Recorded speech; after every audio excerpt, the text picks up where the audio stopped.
अस्सलाम वालेकुम, नमस्कार, आदाब, सत श्री अकाल। मैं हूं आपके साथ नबील अख्तर और इस वक्त आप देख रहे हैं क्राइम हलचल। एक आईएएस अफसर हुआ करते थे जिनका नाम हरिशंकर मिश्रा था। अचानक 11 जुलाई 2024 को हरिशंकर मिश्रा की मौत हो जाती है। आईएएस ऑफिसर हरिशंकर मिश्रा के पास 50 करोड़ से भी ज्यादा की प्रॉपर्टी थी और ये सारी प्रॉपर्टी उत्तर प्रदेश के नोएडा में है।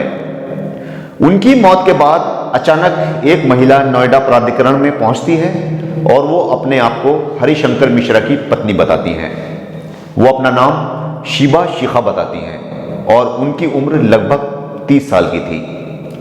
ऑफिस वाले उनसे प्रूफ मांगते हैं तो वो अपनी शादी की रजिस्ट्री और फोटो वगैरह ऑफिस के लोगों को दिखा देती हैं, जिसके बाद प्रॉपर्टी उनके नाम करने की कार्रवाई शुरू कर दी जाती है और कुछ वक्त के बाद ही 10 करोड़ की प्रॉपर्टी उनके नाम ट्रांसफर हो भी जाती है।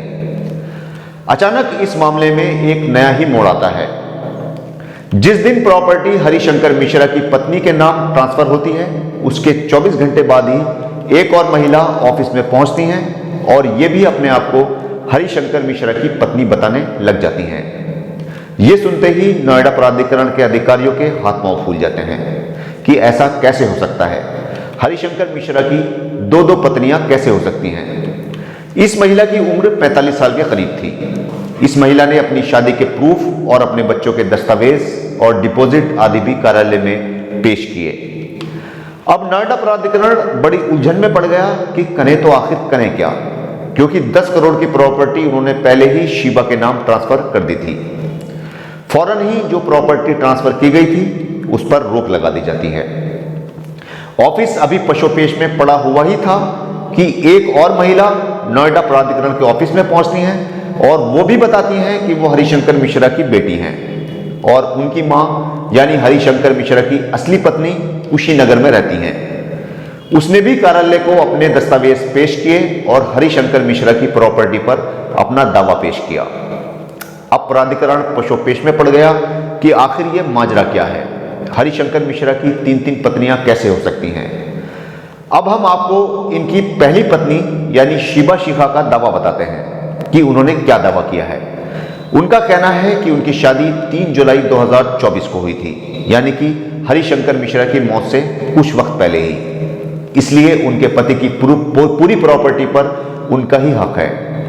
हम आपको बता दें कि हरिशंकर मिश्रा पीसीएस के लिए सिलेक्ट किए गए थे और वो प्रमोट होकर आईएएस बने थे और 2014 में उनका रिटायरमेंट भी हो चुका था। डॉक्टरों ने बताया कि उन्हें लीवर की बीमारी थी, जिसके चलते 11 जुलाई 2024 को गाजियाबाद के एक प्राइवेट अस्पताल में उनकी मौत हो गई थी। शीबा ने हरिशंकर मिश्रा का डेथ सर्टिफिकेट भी प्राधिकरण के सामने पेश किया है। इन्हीं दस्तावेजों के आधार पर प्राधिकरण ने 4 दिसंबर 2024 को नोएडा के सेक्टर 62 का आवासीय भूखंड उनके नाम ट्रांसफर कर दिया, जिसकी कीमत 10 करोड़ रुपए है। अब इनकी दूसरी पत्नी यानी अनीता मिश्रा का दावा सुनिए। उनका दावा है कि शीबा पूरी तरह से झूठ बोल रही है। हरिशंकर मिश्रा की असली पत्नी वो है।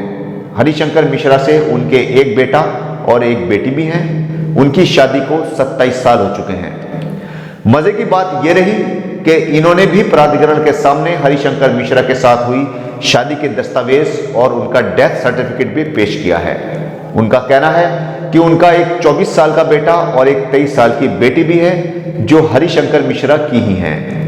उन्होंने दोनों बच्चों के आधार कार्ड और बर्थ सर्टिफिकेट भी प्राधिकरण के सामने पेश किए, जिनमें बाप का नाम हरिशंकर मिश्रा ही लिखा हुआ है।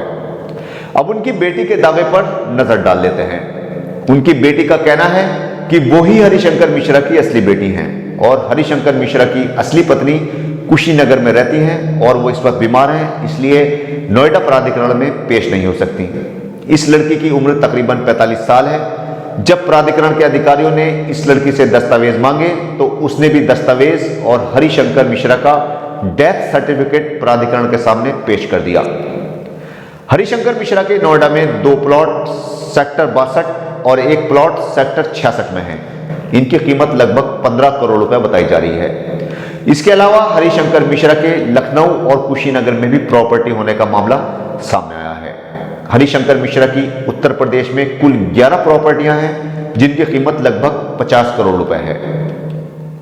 नोएडा प्राधिकरण की एसीईओ का कहना है कि उनके पास हरिशंकर मिश्रा की 3 पत्नियों के दावे आ चुके हैं। इन सभी से दस्तावेज जमा करवा लिए गए हैं और उनकी जांच की जा रही है।